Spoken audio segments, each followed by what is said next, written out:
On a une équipe du service mortuaire qui est extrêmement dynamique. On avait en plus eu un renfort d'un cadre sur cette période et notre problématique était d'avoir des défunts qui ne pouvaient pas être visibles par les familles pour différentes raisons, ou parce que les familles habitaient loin et ne pouvaient pas se déplacer, ou parce que dans les différents textes, on a vu un certain nombre de limitations quantitatives de visites. Quoi qu'il en soit, on était quand même assez perturbé par le fait de ne pas offrir cette possibilité aux familles ou aux proches de voir le corps.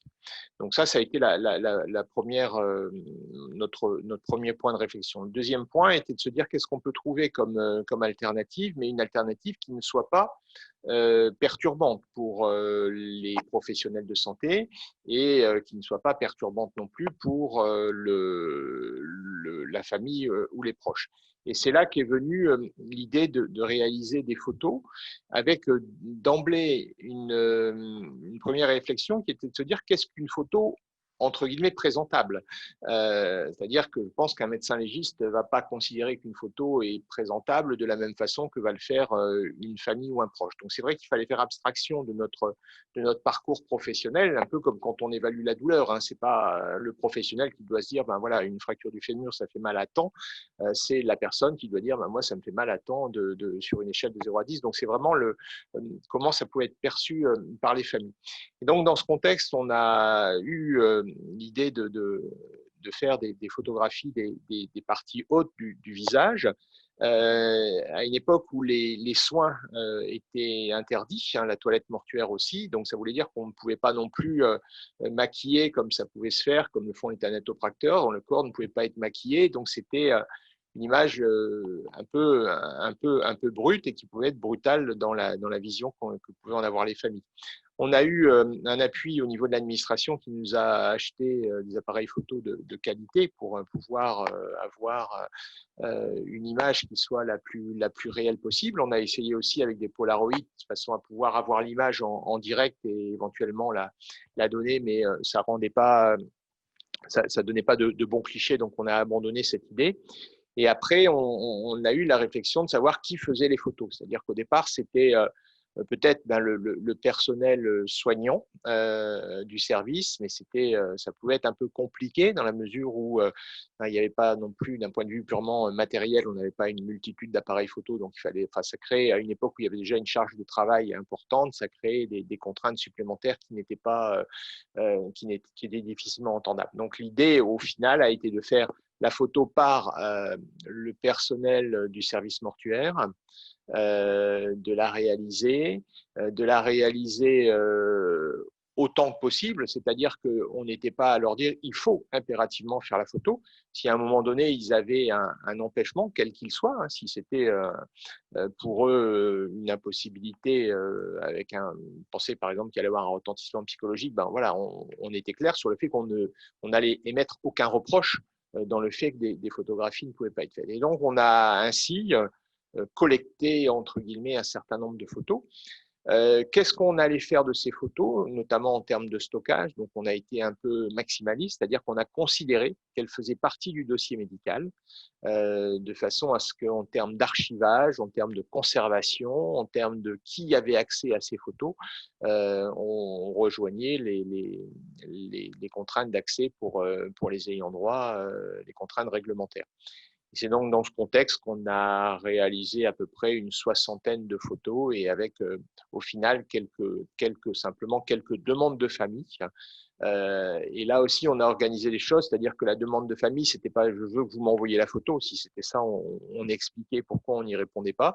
C'était un échange physique avec la remise de la photo dans une enveloppe, un tirage qui était de bonne qualité et la remise de la photo se faisait au cours d'un entretien où on discutait d'abord, on remettait la photo et puis on continuait à discuter après.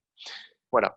Les retours qu'on a eus des quelques familles sont des retours qui sont quand même assez positifs, mais ce qu'on voit quand même beaucoup, et c'est assez riche, c'est que certes, il y avait je reçois la photo, Mais je pense que pour un certain nombre de familles, ce qui était à la limite plus important, c'est la discussion qu'ils ont eue avec nous sur la façon dont avait pu décéder la personne, un sentiment pour certains de culpabilité dans la transmission. On a notamment une dame qui est venue discuter avec nous et elle pense que la photo était un peu un prétexte. Elle, son souci, c'était de se dire qu'elle n'avait été, elle, que le seul contact avec ses parents et que son père était décédé et que forcément, si le virus était rentré à l'intérieur du domicile de ses parents, c'était par son intermédiaire. Enfin, c'était son interprétation. Donc, voilà, il y avait la photo et puis il y avait le côté discussion qui, à mon sens, pour les familles, était tout aussi important. On remettait, on remettait à chaque personne, enfin, à chaque famille, on remettait une petite note explicative qui mentionnait l'existence de cette photo et la manière d'y accéder. Donc, chaque famille était informée et sur les soixantaines de photos qu'on a fait, on a eu cinq demandes. Tous les personnels étaient en accord avec la réalisation des photos. Par contre, dans des personnels qui étaient en accord avec la réalisation de la photo, c'était plus difficile de qui faisait la photo. Ça, c'était moi, je veux bien qu'il y ait une photo. Au contraire, c'est intéressant, mais il ne faut pas que ce soit moi, quoi. Ça, c'était un peu la position de certains. Certains qui l'ont dit clairement. Et bien entendu, l'idée n'était pas de les faire changer d'avis. Hein. On était dans le respect de leurs décisions.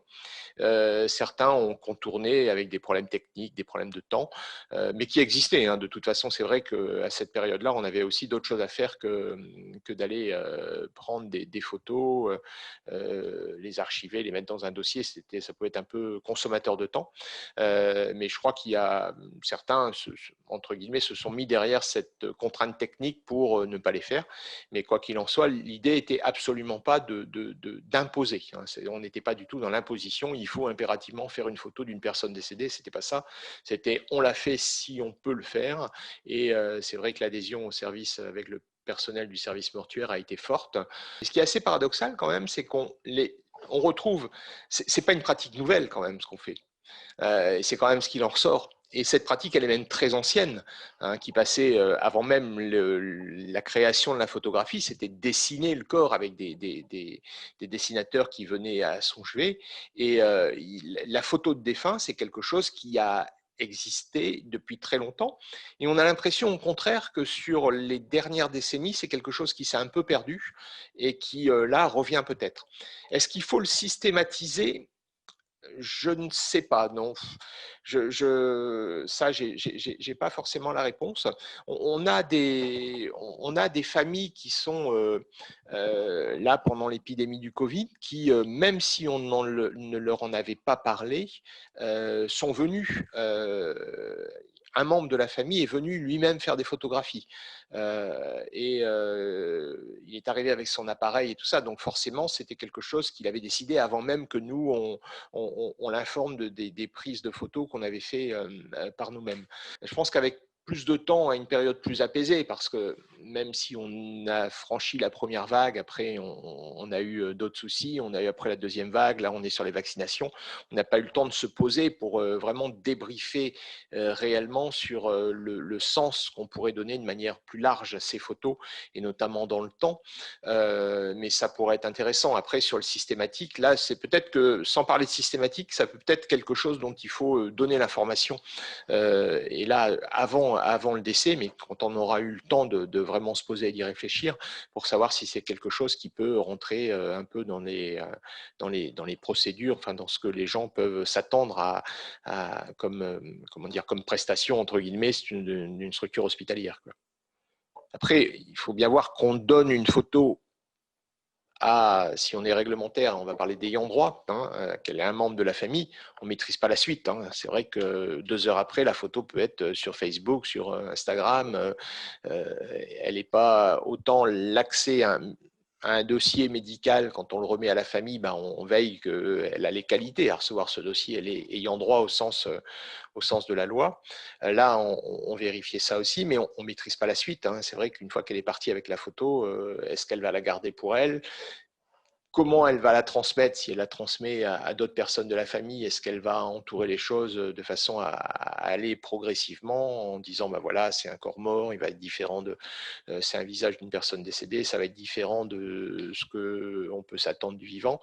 Ça, on ne maîtrise pas en effet, hein, une fois que la personne avait franchi la porte de la salle, elle faisait ce qu'elle voulait de cette photo.